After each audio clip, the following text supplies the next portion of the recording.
Nós estamos numa série intitulada O Caminho da Restauração. Essa série tem como objetivo despertar a igreja e convidá-los a, no mês de agosto ainda, participar conosco de o que nós chamamos de... É como se fosse um treinamento, é como se fosse um discipulado, é como se fosse uma chamada a se conhecer mais e conhecer mais a Deus. Então, na mesma medida que você vai conhecendo a Deus, mais você se conhece. E esse realmente é o caminho. Quanto mais nós conhecemos a Deus, mais nós nos conhecemos. Porque foi Ele quem nos criou. E é Ele que sabe tudo a nosso respeito e Ele tem o melhor para nós. Então, esse programa do qual eu estou falando chama-se Celebrando a Restauração. Ele já existe em vários países no mundo, no Brasil também, várias igrejas. E consiste em usar principalmente os 12 passos, conhecidos também num outro movimento chamado Alcoólatras Anônimos. São os 12 passos que são aplicados também a outras áreas da vida das pessoas. Bem, o Alcoólatras Anônimos nasceu na década de 30 e depois foi desenvolvendo, nasceu numa universidade e isso foi abençoando a vida de muitas pessoas. Até que chegou na década de 90, uma pessoa, então, que tinha problemas com álcool, ela foi liberta por esse programa. No entanto, ela tinha outras áreas da vida dela que ela reconhecia precisava ser trabalhado. Então, o que ele fez foi procurar um pastor chamado Rick Warren, que muitos de vocês conhecem, que é da Igreja Batista Saddleback, e esse pastor, então, chamou e convidou essa pessoa, que hoje é um pastor, chamado John Baker. Então eles transformaram aqueles 12 passos num programa de restauração, agora não apenas para alcoólatras, mas todas as áreas da vida, porque afinal de contas, todos nós sempre temos algo para melhorar ou para curar. A pessoa que diz, eu estou pronta, estou completa, ela não entendeu ainda, né? Ou não admite, ou ainda está na negação. Então a nossa finalidade, o nosso objetivo com esta série é isso, é despertar você para pensar sobre isso seriamente e levar a sua vida emocional a sério, levar os seus sentimentos a sério. E em segundo lugar, levar a sua vida cristã a sério, porque não dá para fazer de conta que você serve a Jesus. Não dá para fazer de conta que você só pertence a Jesus, mas Ele não afeta a sua vida, como nós vamos ler hoje aqui. Ele não afeta a sua agenda, Ele não afeta os seus relacionamentos, Ele não afeta a sua maneira de tratar as pessoas. Então a pergunta simples é, que tipo de relacionamento, então, eu tenho com Jesus? Afinal de contas, quem eu sou em Cristo? O que Jesus de fato significa para mim se o meu casamento continua o mesmo, se os meus relacionamentos continuam o mesmo? Hoje nós estamos na terceira semana e no entendimento desses princípios nós já caminhamos. Nós começamos com a realidade, baseado em Lucas capítulo 15, contando a história do filho pródigo, uma coisa linda, quando no versículo 17 ele diz, caindo em si, disse. A gente precisa ter um choque de realidade e saber de fato quem eu sou. Quem eu sou, não quem eu gostaria que fosse, mas quem eu de fato sou hoje. Quem sou eu hoje? E foi exatamente isso que nós tratamos naquele dia como a primeira mensagem. A segunda, que foi na semana passada, falando sobre esperança. Sobre esperança, entender que Deus existe e que Ele se importa comigo. Isso é maravilhoso, é precioso saber disso. Deus existe, Ele é Senhor e Ele se importa comigo. Ele se importa com você, Ele se importa comigo. Ele quer nos ver bem. Esse Deus quer nos ver bem. Amém, meus irmãos? Isso é uma esperança, isso é maravilhoso. E em terceiro lugar, que é hoje, nós vamos falar sobre compromisso. Compromisso é uma palavra quase proibida nos dias de hoje. Você falou em compromisso, a galera some, não é isso? Ninguém quer compromisso. Você já fala abertamente, fala, eu não quero saber de compromisso. Então a gente não tem compromisso com as pessoas, não temos compromisso com o nosso casamento, não temos compromisso com os nossos filhos, com os nossos cônjuges, não temos compromisso com o nosso trabalho. Quem é empregador aqui sabe disso. Se você apertar o moço não vem à tarde. Ele já fala, hoje à tarde eu não apareço mais aqui, porque não tem compromisso, ninguém tem compromisso, mas com coisa nenhuma. Uma palavra quase proibida. Não é politicamente correto falar sobre compromisso, olha um absurdo. Isso para a minha geração, né? A geração dos coroa aí, dos tiozinhos, isso é uma coisa complicada, porque o que nós aprendemos a respeito de compromisso é um negócio sério, e é isso que nós queremos falar hoje. Olha, observe isso, como caminho de restauração. Não há como haver restauração na nossa vida se nós não tivermos, não darmos esse primeiro passo de assumir um compromisso sério com Deus, sério com Jesus. Não é com um pastor, não é com a placa de uma igreja, não é com o CNPJ, é com o próprio Cristo. É o Pai, o Filho e o Espírito Santo. Amém? É sobre isso que nós vamos conversar hoje. Quero convidar você a abrir sua Bíblia comigo, por favor, no profeta Jeremias, capítulo 18. Jeremias, capítulo 18. Jeremias fica no Antigo Testamento, você vai ao meio da Bíblia, então tem Salmos, Provérbios, Eclesiastes, Cantares, Isaías, Jeremias. Capítulo 18, versículo de 1 a 6. Capítulo 18, versículo de 1 a 6. E diz assim o nosso texto: esta é a palavra que veio a Jeremias da parte do Senhor, dizendo: vá à casa do oleiro, e você ali ouvirá a minha mensagem. Então eu fui à casa do oleiro, e ouvi trabalhando sobre a roda. Mas o vaso de barro que ele estava formando estragou-se em suas mãos, e ele o refez, moldando outro vaso de acordo com a sua vontade. Então o Senhor dirigiu-me a palavra, dizendo: ó comunidade de Israel, será que eu não posso agir com vocês como fez o oleiro? Como barro nas mãos do oleiro, assim são vocês nas minhas mãos, ó comunidade de Israel.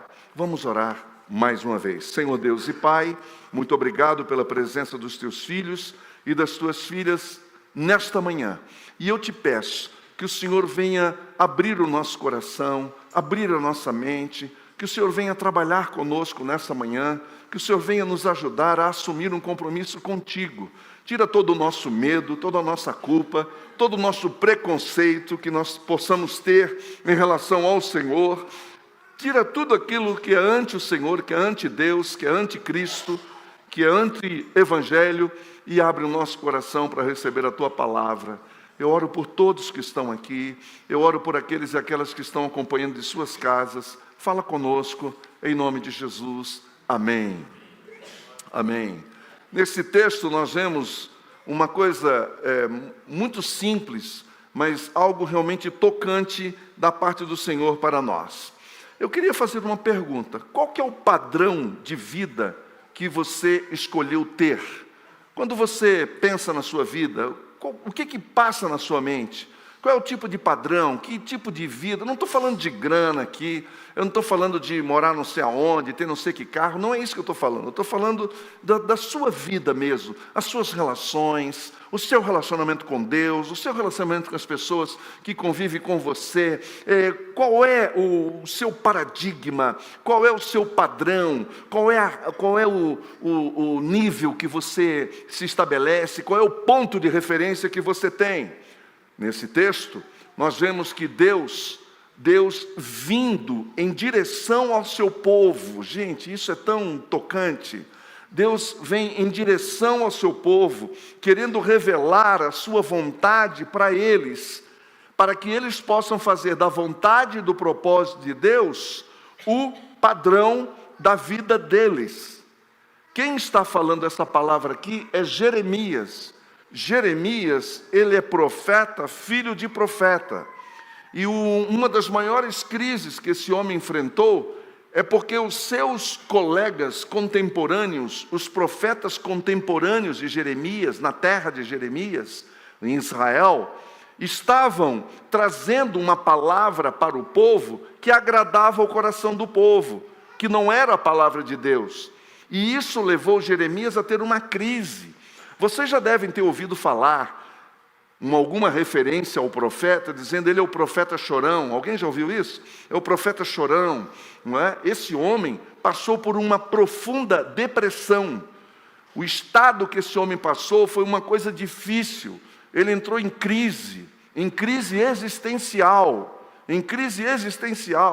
Chegou ao ponto dele abrir o coração com Deus. Eu estou saindo do script totalmente aqui, mas só para voltar ali no capítulo 12, por exemplo, que depois eu quero que você leia em casa com calma. Jeremias chega para Deus e abre o coração dizendo: escuta, como assim, meu? Como assim? Entendeu? Como é que a gente está aqui batalhando e tal, e o Senhor, não sei, parece que o Senhor está ausente, parece que o Senhor esqueceu de nós. E aí vem um livro maravilhoso, escrito por Eugene Peterson, Correndo com os Cavalos. Quem já leu aqui? Correndo com os Cavalos. Aí vem a palavra de Deus para esse homem, e dizendo: se você se cansa com os que andam a pé, como que você vai competir com os que estão a cavalo? Se você em terras de paz se sente inseguro, o que você vai fazer nas florestas do Jordão? Essas são perguntas de Deus para com Jeremias. Esse homem estava numa crise, como palavras como esta aqui. Ele sabe o que está no coração de Deus, ele sabe do perigo iminente que estava para vir sobre a nação. Ele sabe o que aconteceu com o povo? Rejeitaram a palavra de Deus, vinda por parte de Jeremias.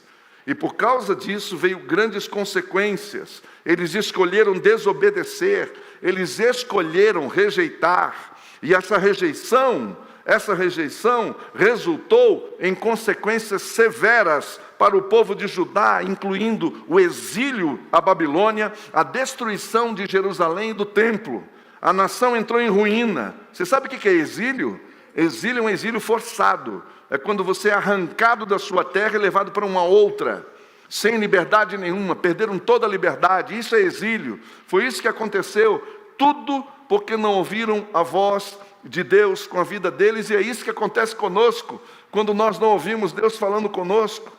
E agora olha que lindo esse apelo, versículo 6, será que eu não posso fazer com vocês como fez esse oleiro, a casa de Israel? Um Deus que quase que implora, será que eu não posso? Você me permite, você me autoriza. Essa a compreensão é que nós temos que ter, sabe por quê? Porque se eles escolheram rejeitar, vieram as consequências sobre a vida deles. E sempre haverá perdas quando nós rejeitamos o cuidado e o amor de Deus em nossas vidas. Eu queria que você pensasse nisso, sempre haverá perdas quando nós não ouvimos o que Deus tem para nos dizer. Nossa tendência natural é rejeitar, de fato, tudo que vem de Deus. E nós queremos ter o controle das nossas vidas. E às vezes a gente até fala para as pessoas: olha, da minha vida cuida eu, não é assim que a gente fala? O problema é quando a gente fala isso com Deus. Além disso, nós queremos controlar até a vida dos outros, se elas permitirem. O caminho da restauração inicia quando nós reconhecemos que nós não somos Deus, que nós não temos controle sobre as nossas próprias vidas. Prova é que você já descobriu, e eu também, áreas em minha vida que precisam ser tratadas. Medos, inseguranças, culpas, coisas que eu fico pensando: meu Deus, isso não é compatível com a vida de um homem de Deus. E o que isso está fazendo aqui, dentro de mim? Hoje nós vamos ver o caminho da restauração. E esse caminho requer a nossa rendição completa a Jesus como o nosso único Salvador. Além disso, decidimos entregar, submeter e render completamente a Ele todas as áreas da nossa vida. Isso quer dizer que eu não o quero apenas como Salvador, mas eu o quero como o meu Senhor. E quando eu chamo o Senhor para ser o meu dono, o meu comandante, a minha vida vai mudar, porque Ele vai começar a intervir na minha vida. Ora, gente, é isso que Deus está propondo para Israel, é isso que Deus está propondo para mim e para você. Será que eu posso fazer de você como esse oleiro fez? Quando eu era garoto, menino, a mamãe e o papai gostavam muito de passear. E lá na região onde eu morei, em Florianópolis, ali na grande Florianópolis, tem um município chamado Palhoça, para quem conhece a área lá, e ali tinha uma olaria. E a olaria que eu estou falando é dos tempos antigos, não essa do motorzinho que você vai lá e liga o motor e faz. Era tecnologia antiga, a ferramenta principal do oleiro era uma mesa em cima redonda, e em forma de roda circular, e embaixo também, ligados com um eixo axial. E a força motriz era do pé do oleiro. Então, alguém já viu isso? Vocês já viram, né? Já viram. Eu não sei se ainda existe, não é? Mas, enfim, estou falando de coisa de 50 anos atrás. Não tenho 100 anos, só estou falando. E aí o que acontece? Eu ficava observando aquele homem fazendo aquilo, e eu, menino, né, curioso, os olhos cheios de alegria, cheio de expectativa, e de repente ele colocava a mão e destruía aquele vaso quase pronto. Gente, eu queria morrer. Eu falei, nossa, por que ele não deu para mim? Criança não pensa assim? Por que ele não deu para mim? Estava perfeito. E esse homem põe a mão para lá, põe a mão para cá, daqui a pouco ele tirava as coisas e colocava ao lado dele. E, menino curioso, fui lá olhar o que tinha ali ao lado. Grãos de areia, muito grão de areia, pedrinhas até minúsculas, e muita raiz de capim e de mato ali. E aí a pergunta que eu acho que meu pai fez, alguém fez ali, não foi eu, porque a gente tinha medo de falar com os adultos antigamente, não é? A gente tinha medo de fazer pergunta, alguém perguntou, por que isso? Aí ele explicou, falou, olha, que se for para o forno, com esse elemento que para a argila é um elemento estranho, quando chegar no calor do fogo, o que acontece? Racha exatamente ali naquele lugar, vai rachar o vaso. E depois a gente tem que dar uma coberturazinha.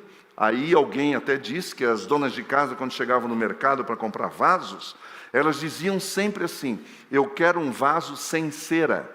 E aí dizem os sabidos, os entendidos, que daí nasceu a palavra sincera. Eu quero algo sem cera.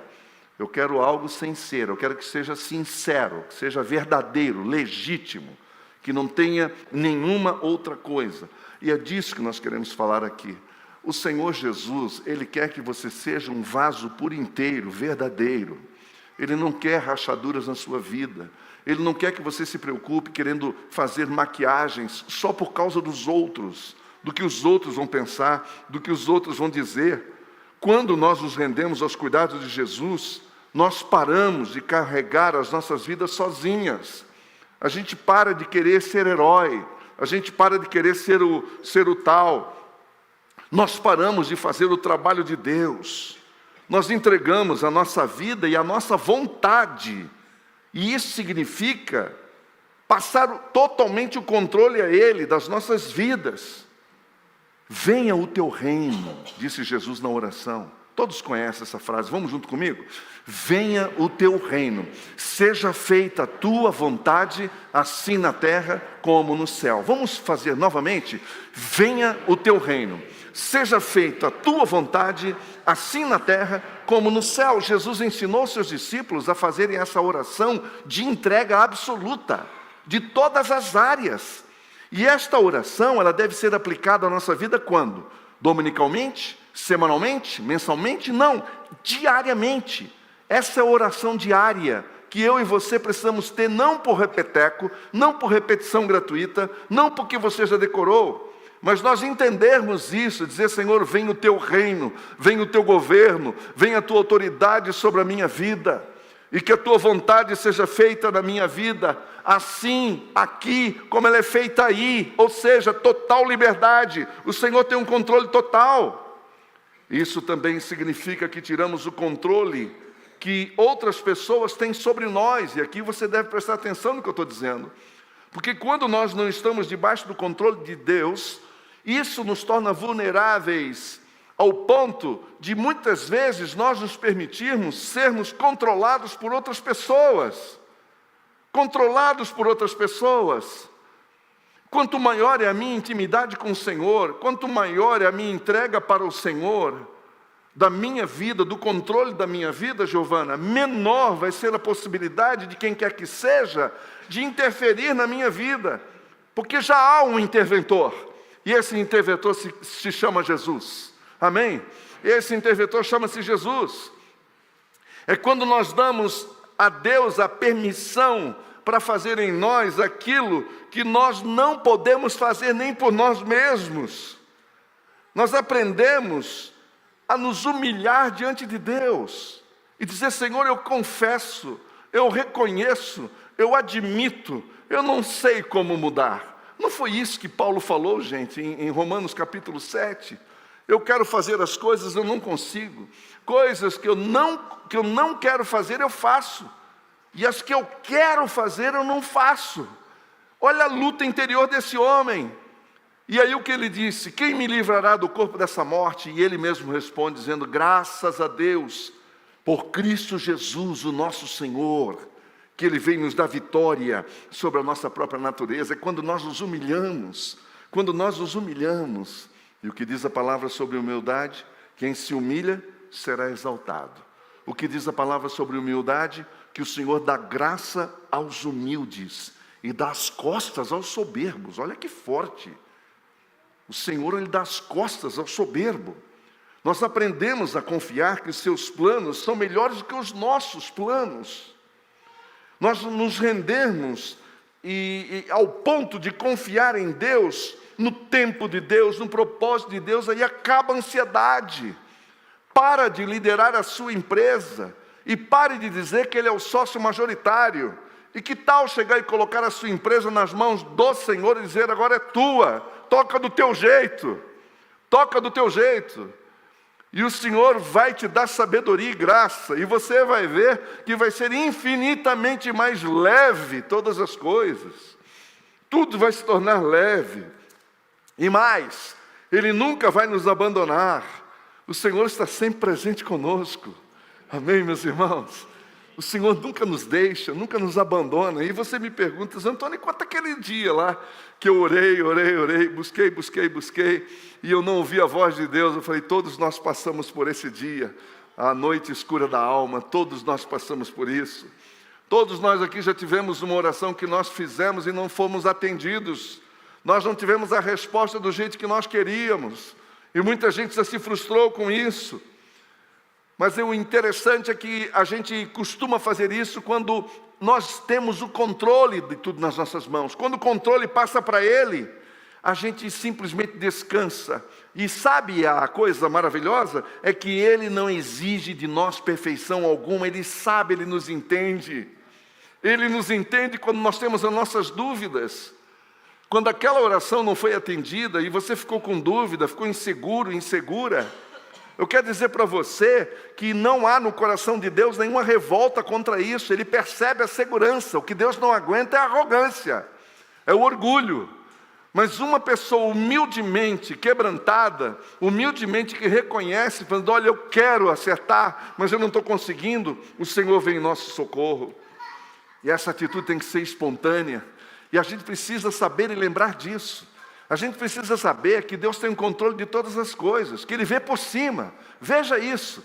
Veja o que Isaías disse: pois os meus pensamentos não são os pensamentos de vocês, diz Isaías 55, nem os seus caminhos são os meus caminhos, declara o Senhor. Assim como os céus são mais altos do que a terra, também os meus caminhos são mais altos do que os seus caminhos, e os meus pensamentos são mais altos do que os seus pensamentos. Ele sabe o que é o melhor para nós. Então, a proposta nesta manhã, com toda a leveza do coração, é dizer para você: renda-se a Ele. Entregue a sua vida formalmente a Ele. Convide Jesus para habitar o seu coração. Se você nunca fez isso, convide Jesus para assumir o controle da sua vida. Convide Jesus para assumir o controle da sua vontade, que são duas coisas diferentes. Você pode ter entregue a sua vida para Jesus e você fala: Antônio, há muito tempo. Eu já entreguei a minha vida para Jesus há muito tempo. Então a segunda pergunta é: você já entregou a sua vontade? É diferente. A sua vontade, o seu querer, o que você quer? O que você quer? Coaduna, está na mesma página do que Deus quer para você? Eu confesso, e acho que você vai concordar comigo, a gente tem até medo de pensar nessas coisas. Falar: meu Deus, há o meu carrinho, né? Uma vez eu conversando com um cidadão, e eu falei para ele: olha, entrega nas mãos de Deus. Eu vi que ele estava extremamente aflito com as empresas dele, etc. Sofrendo muito, mas sofrendo de verdade. e muita ansiedade, o homem estava nervoso, e começou a comprometer o casamento dele, porque, lógico, né? Todo mundo sofre, a esposa sofre, os filhos sofrem, todo mundo sofre.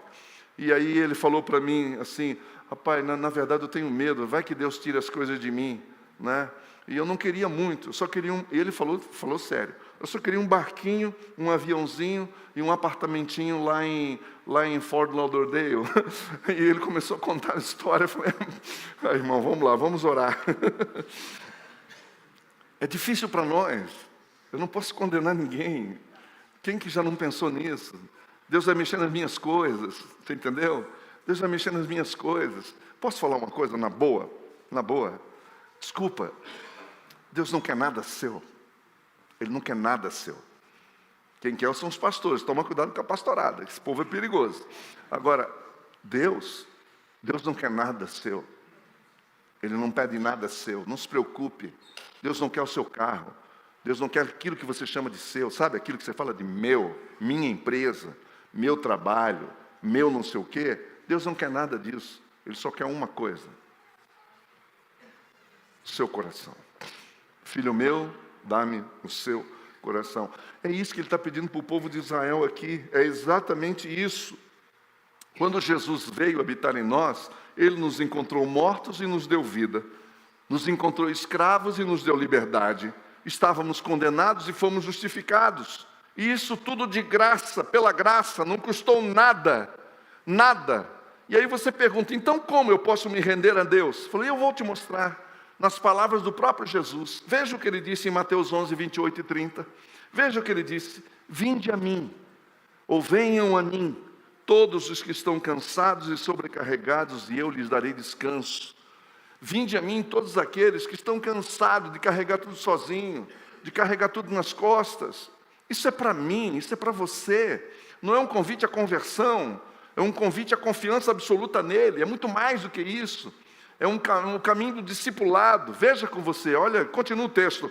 Tomem sobre vocês o meu jugo e aprendam de mim, pois eu sou manso e humilde de coração. É óbvio que Jesus estava se referindo ao sistema religioso da época, que era um sobrepeso sobre aquelas pessoas. E Jesus estava dizendo para eles: vocês não precisam continuar debaixo desse jugo, dessa canga. Sai debaixo dessa canga. E venham para mim, venham andar comigo, porque eu sou manso e humilde de coração, e vocês encontrarão descanso para as suas almas. E nós que temos 15, 20 anos de igreja aí, achamos que esse texto é para gente que nunca conheceu Jesus. Não, esse texto é para nós. Esse texto é para mim e para você, para que a gente aprenda a descansar totalmente, confiar totalmente nele, pois o meu jugo é suave e o meu fardo é leve. Então, se não está leve, é porque não tem Jesus. Se está pesado, é porque falta Cristo. Você, uma mulher de Deus, você, um homem de Deus, mas está sobrecarregado. Agora eu quero mostrar um texto para vocês que vocês estão cansados de ler na versão normal da NVI, da NAA, qualquer versão. Quero mostrar na versão do Gene Peterson a mensagem, que é uma paráfrase, né? Não é uma versão, mas é uma paráfrase. O texto de Gálatas 2, 19 a 21. Veja o que o texto diz. Olha só, nas palavras de Gene Peterson, parafraseando o que Paulo falou. Eu explico o que aconteceu comigo. Tentei guardar regras e me esforçar para agradar Deus, mas isso não funcionou. Então desisti de ser um homem da lei para me tornar um homem de Deus. A vida de Cristo me mostrou como fazer isso e me deu capacidade de viver assim. Eu repito, a vida de Cristo me mostrou como fazer isso e me deu capacidade de viver assim. Eu me identifico totalmente com ele, disse o apóstolo. De fato, eu fui crucificado com Cristo. Meu ego não ocupa mais o primeiro lugar. Pouco me importa, ouça isso, pouco me importa parecer justo ou ter um bom conceito entre vocês. Eu não estou mais tentando impressionar a Deus, e eu diria, muito menos as pessoas. Agora Cristo vive em mim. A vida que vivo não é minha, mas é vivida pela fé no Filho de Deus, que me amou e se entregou por mim. Testemunho pessoal do apóstolo Paulo. E eu não volto mais atrás. Olha a convicção. Não está claro que voltar para a velha religião de guardar regras, agradar os outros, é abandonar a nova vida de relacionamento com Deus? Isso não está claro? Não posso desprezar a graça de Deus.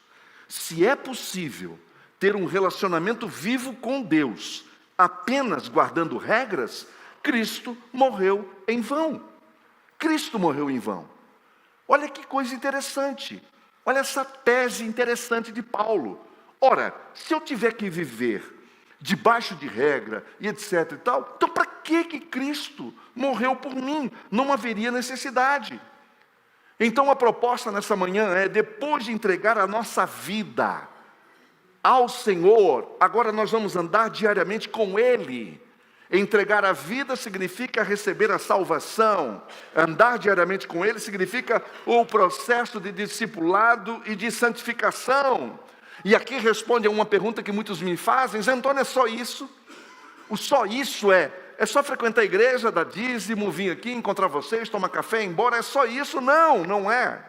Não é. Existe um caminho, existe uma jornada diária, que a gente precisa estar com Ele todos os dias. Agora, estamos a caminho do discipulado com Jesus. Não é na mão de um pastor, é na mão de Jesus. É uma caminhada diária, onde nós aprofundamos o nosso conhecimento de Jesus e de nós mesmos. Quanto mais aqueles discípulos conviviam com Jesus, mais eles se conheciam. É o caminho do autoconhecimento e você não precisa pagar nada para isso. Quantas vezes as pessoas têm problema de identidade e buscam aqui, buscam ali, batem naquela porta, na outra, em busca de conhecer-se a si mesmo? Não precisa. Vá para a pessoa de Jesus e você vai se conhecer. Você vai se conhecer somente quando tiver intimidade com esse Jesus. E esse caminho é um processo contínuo. E ele é intransferível e não admite atalhos. Não admite atalhos. É um dia de cada vez. E isso significa que vai custar tudo para nós. Sim, porque se a salvação não custa nada, e não custa mesmo, porque é impossível que uma pessoa se auto-salve a si mesma, precisa haver uma interferência externa, essa interferência é o Pai mandando o Filho, e nós cremos na obra de Cristo, que Cristo fez por nós naquela cruz, nos dando a salvação, e isso não vem de vós, é dom de Deus, é pela fé, isso não vem de vós, é dom de Deus, não de obras para que ninguém se glorie, não é isso que Paulo disse? Essa é a salvação. Agora, no caminho da intimidade, da profundidade com Jesus, a profundidade em Cristo. Quanto mais eu conheço esse Cristo, mais eu me conheço a mim mesmo, mais eu vejo a minha podridão, mais eu vejo os meus limites, e mais eu vejo também o potencial que Cristo está realizando em mim. Isso é tremendo, isso é maravilhoso, porque na medida em que a gente se aproxima de Jesus, é natural que a gente vá começando a se enxergar, e ver as nossas limitações, mas não fica aí, não para aí, porque se parasse aí, a gente ia ficar muito triste, Maria Helena, ia ser uma coisa degradante, mas não é, é só o começo do caminho. Ele mostra quem você é, para te mudar, para transformar e fazer de você um homem ou uma mulher maravilhoso, como você nunca imaginou, amém? Um dia de cada vez, vai custar tudo, por isso, Jesus disse sobre esse caminho. Veja o que ele disse, em Lucas capítulo 9, Jesus dizia a todos: se alguém quiser acompanhar-me, negue-se a si mesmo, tome diariamente a sua cruz e siga-me, pois quem quiser salvar a sua vida, a perderá.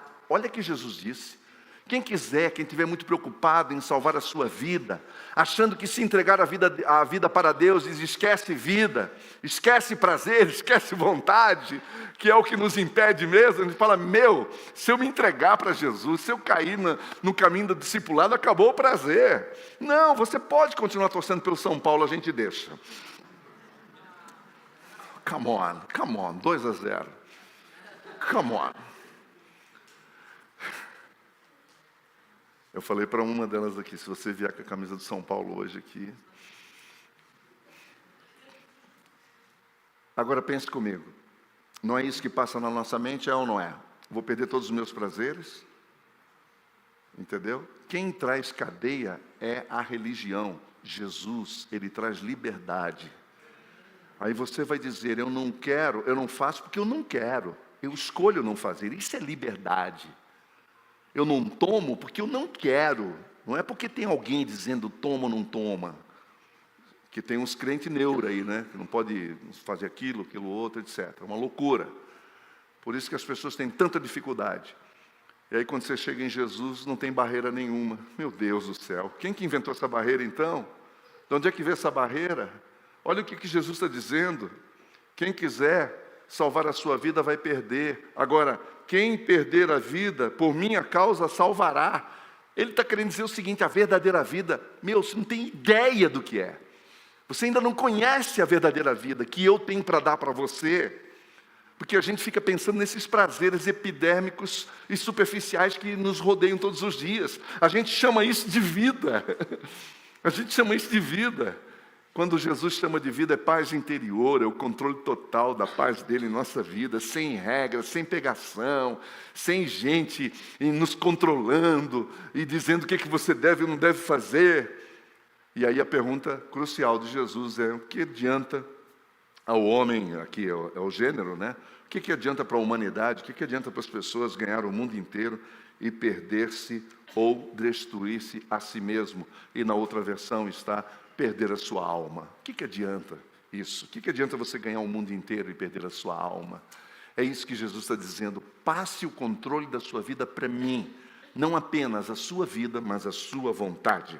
A nossa confiança e entrega a Jesus dá início a um relacionamento é de uma vida inteira com Ele. É de uma vida inteira. Veja o que diz 1 João capítulo 5. Este é o testemunho. Deus nos deu a vida eterna. E esta vida está no seu Filho, Jesus Cristo. Não está no sistema religioso, não está na religião, não está na regra religiosa, nada disso. Não está no pastor que está na onda agora, que está na onda crescente, não está na igreja, como é que a gente fala, que está se destacando. Não, é em Jesus, ele chama para ele. Quem tem um filho tem a vida, quem não tem o Filho de Deus não tem vida. E aí você fala, isso que eu vivo. Bom, você chama isso de vida, mas o que Jesus tem para nos dar é uma vida abundante. É cheia de amor, de alegria, de paz. Sim, com luta, com dificuldade, mas uma vida serena interiormente, ainda que pelo lado de fora tenha guerra. Escrevi-lhes essas coisas, disse João, a vocês que creem no nome do Filho de Deus, para que vocês saibam que têm a vida eterna. Além de entregarmos as nossas vidas, nós precisamos entregar a nossa vontade. Eu quero repetir isso, para ver se entra no nosso coração. Isso mexeu tanto comigo, quando eu estava fazendo Celebrando o ano passado, mexeu muito comigo. Falei, espere aí, são coisas diferentes. Uma coisa é entregar a vida, e outra coisa é entregar a vontade. A vida, nós entregamos uma vez para sempre. Agora, a vontade, nós entregamos quando? Todos os dias, todos os dias. Nós devemos começar o dia entregando a nossa vida para Jesus. Nós devemos começar o dia entregando a nossa vontade para Jesus. Todo dia. É crucial, num processo de restauração, que nós entreguemos diariamente a nossa vontade a Deus. E Ele quer fazer em nós um vaso completamente novo, segundo a sua vontade. Amém? Será que muita coisa ia mudar na sua vida se você se dispusesse a estar nas mãos dEle e responder essa pergunta? Não poderia eu fazer de vós como fez esse oleiro à casa de Israel? Eu posso fazer uma pergunta para você? O que a sua esposa diria? E a minha está bem aqui na frente, né? Complicada essa pergunta, que depois ela tem uma boa memória, eu acho que a sua mulher também tem uma boa memória. Falou, que tal continuar aquela conversa? Eu gostei dela, eu tenho algumas sugestões aqui. Que tal perguntar para a sua esposa, o que você mudaria em mim? Ou perguntar para o marido, não é? O que você mudaria em mim? Não é? E nós chegarmos para Deus e dizer, Senhor, muda o que é preciso, porque eu não sei o que precisa mudar em mim. Essa é a grande verdade. Ninguém sabe o que precisa mudar em si mesmo. Você vai ficar surpreso se você falar isso para uma pessoa querida, pessoa que você ama, né? Pode ser a mamãe, pode ser a sogrinha, não é verdade? O que você mudaria em mim? Aí alguém já falou, sogra é perigosa, né, pastor? Sogra, não sei. Se eu vou fazer essa pergunta para a sogra, você faria essa pergunta para a sogra? Pegar a bichinha assim naquele dia que ela está bem assim, o que você acha? Entendeu? O que você acha que ela iria falar? Não é verdade? Mas agora, voltando ao sério, o Senhor Jesus, o que Ele mudaria na sua vida e na minha vida? O que, se Ele tivesse que afetar mesmo e mudar mesmo, o que mudaria na sua empresa? O que mudaria na sua vida profissional? Sabe, eu não sei onde você trabalha, amanhã você vai estar lá, alguns de vocês ainda hoje. Então eu queria fazer essa pergunta para você: o que aconteceria no seu ambiente de trabalho se você fosse um homem completamente afetado pela vontade de Deus e uma mulher completamente afetada pela vontade de Deus? Ou seja, um vaso completamente novo. Pode parecer assustador entregar a nossa vida completa a Ele, especialmente se nós temos ideias equivocadas sobre Deus. Especialmente se para você a visão de Deus é um Deus distante, tirano, pega no pé de todo mundo, não perdoa erro de ninguém, etc. Tudo que você aprendeu no mundo religioso. E para você Deus é aquilo que alguns falaram para você. Mas você não foi buscar em fonte direta. Você só ficou sabendo, você só aprendeu o que te disseram de um púlpito, de uma plataforma. E é por isso que eu digo para vocês, tudo que você ouve aqui, você tem que checar. Você tem que checar. Você tem que ver se é isso mesmo que esse texto está falando. E você vai ver a diferença.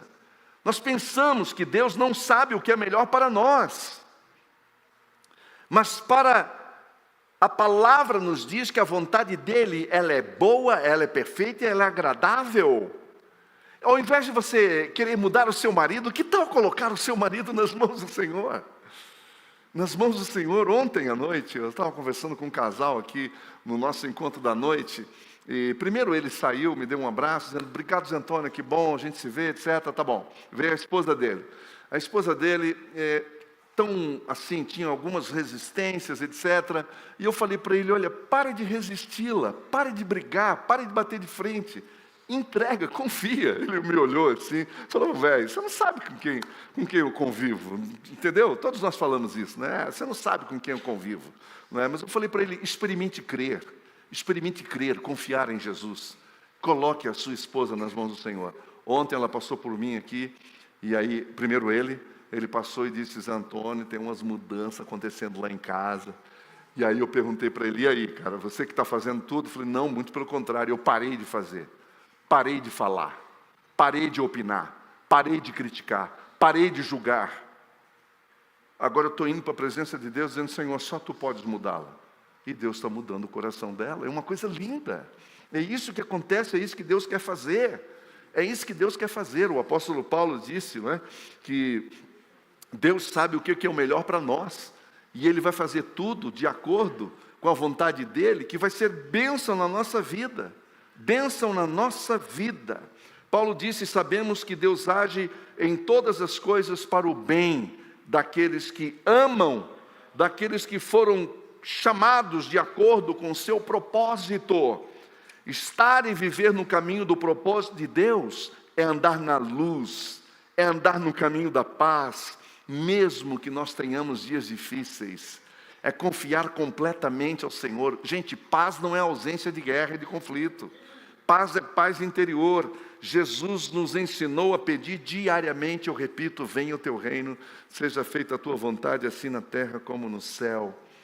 Jesus pôde fazer essa oração porque Ele sempre fez a vontade de Deus. Já pensou? Ele abriu mão da sua vontade, ele não tinha agenda, a agenda dele era a agenda do Pai. E a gente precisa copiar Jesus, nós precisamos seguir Jesus, nós precisamos aprender com Jesus. E quer nos ensinar a fazer o mesmo, e isso, Ele quer nos ensinar a fazer a mesma coisa. Essa é uma decisão fundamental no processo de restauração, para nós não voltarmos ao caos com nossas escolhas equivocadas.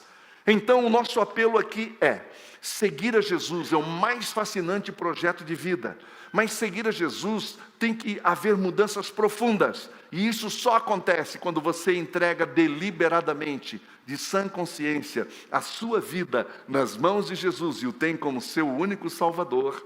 E isso só acontece quando você deliberadamente, de sã consciência, entrega a sua vontade para o Senhor e diz: Senhor, é a tua vontade, eu dou razão para ti, eu vou parar de brigar contigo, eu vou parar de disputar com o Senhor, eu entrego. Eu não consigo controlar a minha casa, eu não consigo controlar a minha esposa, o meu marido, os meus filhos, gente. Alguém aqui já tentou controlar os seus filhos? Meu Deus, todos nós fizemos isso.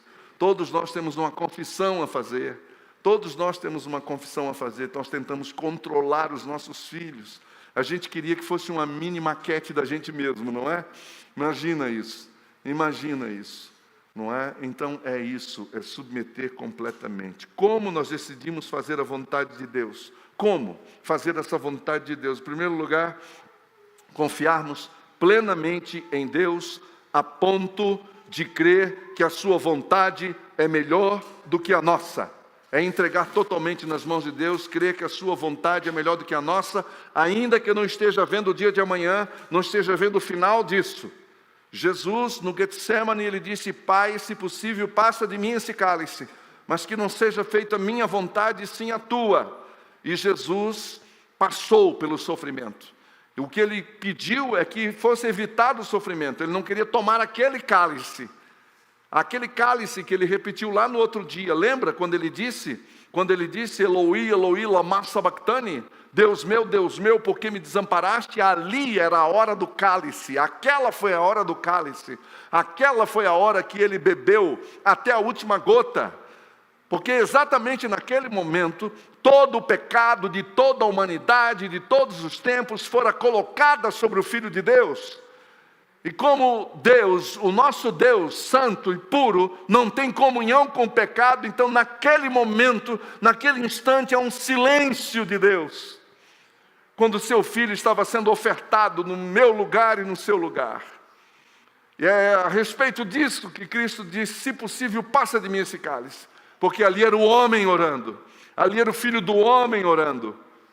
Ali era o Filho de Deus, mas o Filho do homem estava ali. Era o homem perfeito, o Filho perfeito, do ponto de vista divino, que nunca perdeu a divindade, mas ali estava um homem, com a fragilidade do homem, dizendo: se possível, passa de mim esse cálice. Não foi Paulo que disse: olha, eu tenho um espinho na carne. A gente não sabe o que é esse espinho até hoje. Ninguém sabe. E por 3 vezes eu pedi ao Senhor para que tirasse de mim. Lembra disso? E qual foi a resposta do Pai? Um silêncio. A minha graça te basta, que o meu poder se aperfeiçoa na fraqueza. E aí o apóstolo Paulo, o que ele conclui? Ele dando razão para Deus. Então, dessa maneira, é melhor eu estar assim mesmo. Porque quando eu sou fraco é que eu sou forte. Quando eu sou fraco é aí que eu sou forte. Sabe por quê? Porque aí você sai de cena e Jesus assume o controle da nossa vida. Concluindo, e eu quero orar com vocês, 2 coisas que eu quero desafiar vocês hoje. Algumas pessoas aqui, preste atenção, nunca entregaram as suas vidas formalmente a Jesus. Nunca fizeram isso. Eu quero convidar para fazer isso hoje. Dizendo: olha, eu entrego formalmente a minha vida a Jesus. E a segunda oração e o segundo convite, o segundo pedido, é aqueles e aquelas que estão dizendo: eu quero entregar a minha vontade nas mãos de Jesus. Eu quero entregar a minha casa nas mãos de Jesus.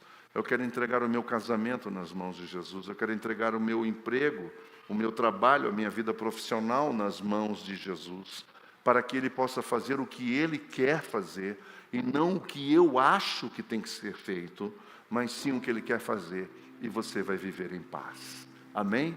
2 orações. Eu quero orar com vocês. Vamos ficar em pé? Podemos ficar em pé? Muito bem. Eu vou fazer a oração. E enquanto eu estiver orando, você no seu lugar, você mesmo vai poder fazer essa oração.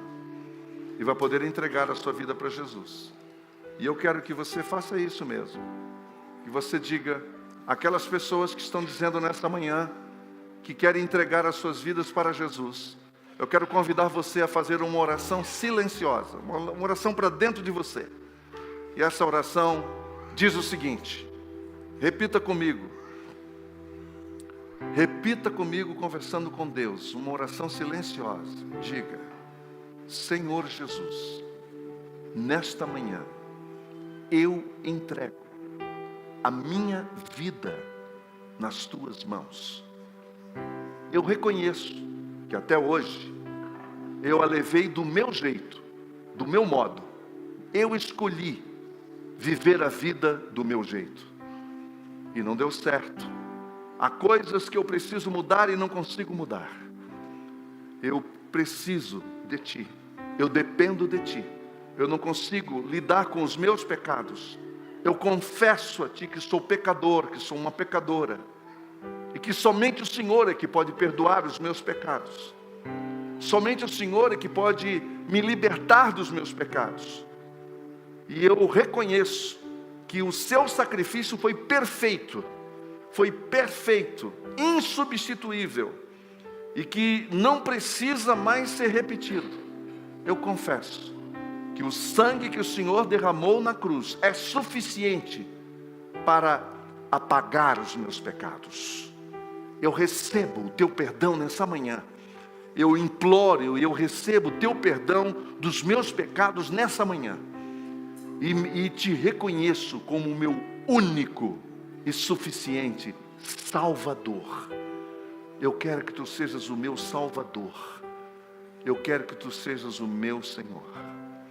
E agora para o segundo grupo de pessoas que já são de Jesus, que já pertencem a Jesus, que já caminham com Jesus, mas que têm algumas áreas que não estão debaixo do controle absoluto de Jesus.